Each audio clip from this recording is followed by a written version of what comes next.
All right. Hi, friends. I want to talk to you a little bit about my philosophy of humanities and what it means to be human. Here's what I think.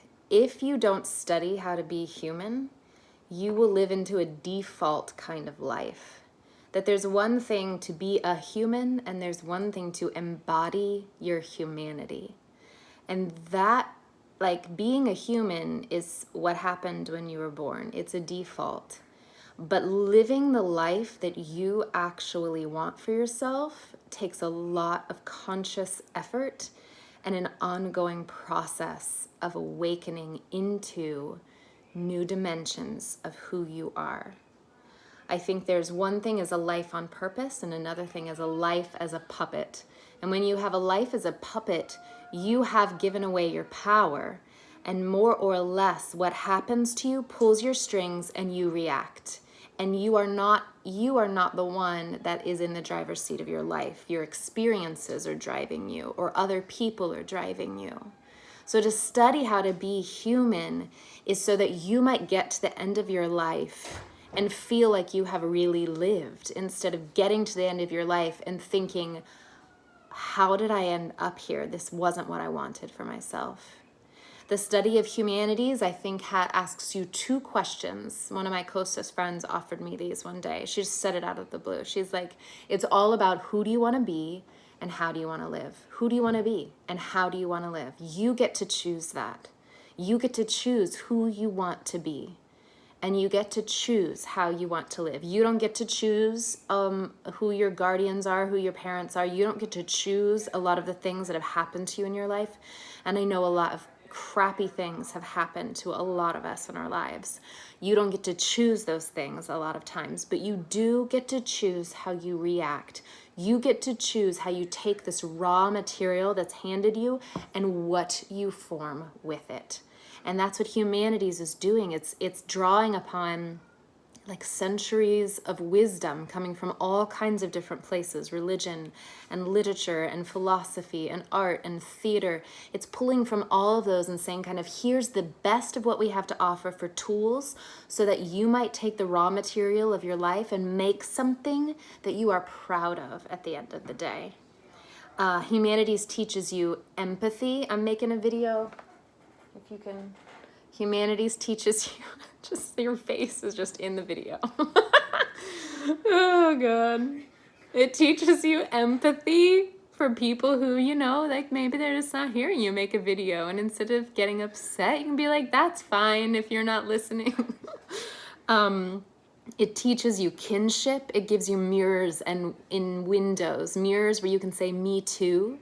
I connect with that in you. That helps me feel not so alone in my own experience. And a window where you're like, oh, look at the view. I had no idea, right?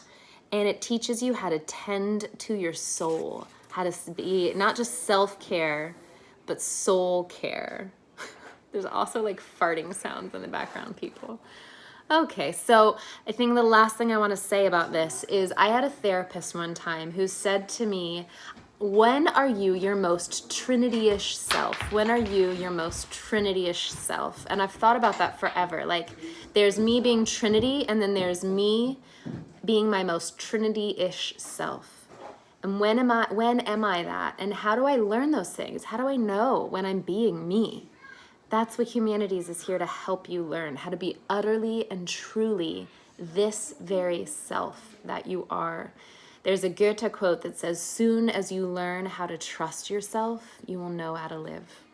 And I would submit that we know how to trust ourselves when we're born, but we unlearn it. We have to unlearn it because suffering happens and we have to survive.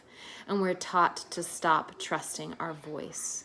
So Humanities also is offering you back ways to come into your voice.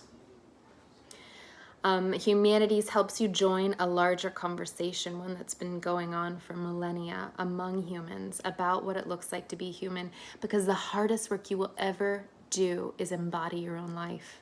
Because what it means is that you have to feel your feelings. You have to feel your feelings. You have to try to tell the truth. And you have to show up as your true self and be present with what is. These are absolutely, as long as I've lived, the hardest things I've ever had to do. And what school gives you is a practice room. It gives you a place where you get to practice becoming who you are. You don't become who you are without effort. You become what everybody else wants you to be without effort. You become whatever the world told you to be. You become a product of your experiences and the crap that other people have done to you. That's what happens if you don't do something like Humanities, where you're engaging and saying, I'm not just going to be a puppet of everybody else and their expectations and the ways that they've hurt me. I'm going to take back my life and I am going to embody it. The writer Cheryl Strayed says it this way. She says, be brave enough to break your own heart. And that's a process that you will do over and over again. Every time you think you know who you are or what this life is about, the rug will be pulled out from under you. Your heart will break. Your heart will break. But you can choose to cobble it back together and buy a new rug and put it back under your feet and keep on keeping on the way you were before, because that was comfortable. You can choose that.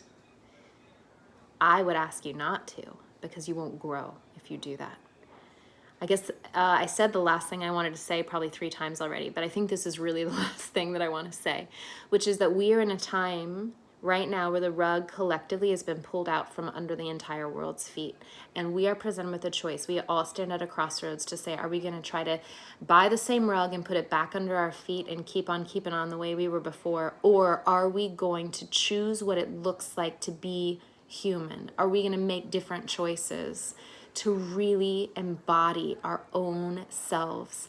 And that is the best work and the hardest work you can do, is actually to become you. Because like the Howard Thurman quote says, don't ask what the world needs, ask what makes you come alive, and then go do that thing. Because what the world needs is people who have come alive. Humanities teaches you how to become fully alive.